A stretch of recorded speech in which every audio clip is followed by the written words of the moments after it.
With the celebration of President's Day, a look back at presidential history reveals more than half of those who served as president also served in the National Guard or state militia. In Part 3, we will look at some of those involved in the Civil War. Abraham Lincoln has said nothing had given him as much satisfaction as his experience with the Illinois militia. When it appeared that his militia unit would not see service in the Black Hawk War, Captain Lincoln resigned his commission and re-enlisted as a private in a unit sometimes called the Independent Spy Battalion. He was mustered out of the battalion on June 16, 1832. Andrew Johnson served in the 90th Regiment, Tennessee Militia, Greene County, as an enlisted soldier. Later, the Greene County regiments were redesignated as the 7th and 8th Regiments.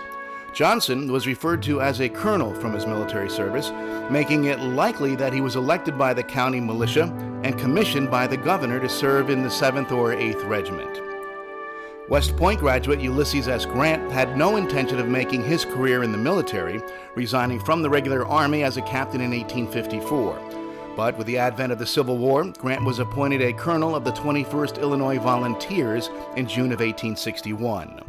On April 9, 1865, after the capture of Petersburg and Richmond, Robert E. Lee surrendered to Grant at Appomattox Courthouse. In 1869, Ulysses S. Grant became the 18th President of the United States.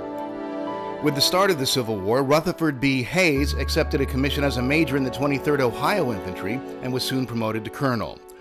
During the Battle of Winchester, Virginia, his unit's flags were the first to enter the town. In 1865, Hayes was elected to the House of Representatives without campaigning because he believed that any officer fit for duty who at this crisis would abandon his post to electioneer for a seat in Congress ought to be scalped.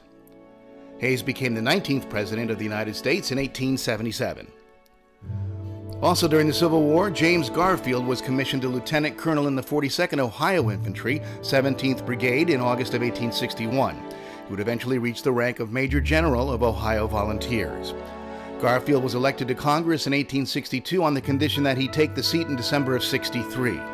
He resigned his commission on December 5th and took a seat in Congress 2 days later. Garfield became the 20th President of the United States in 1881. As a judge advocate in the New York State Militia, Chester A. Arthur played an active role in that unit's reorganization. With the start of the Civil War, the governor appointed him as New York's acting quartermaster general of the state militia.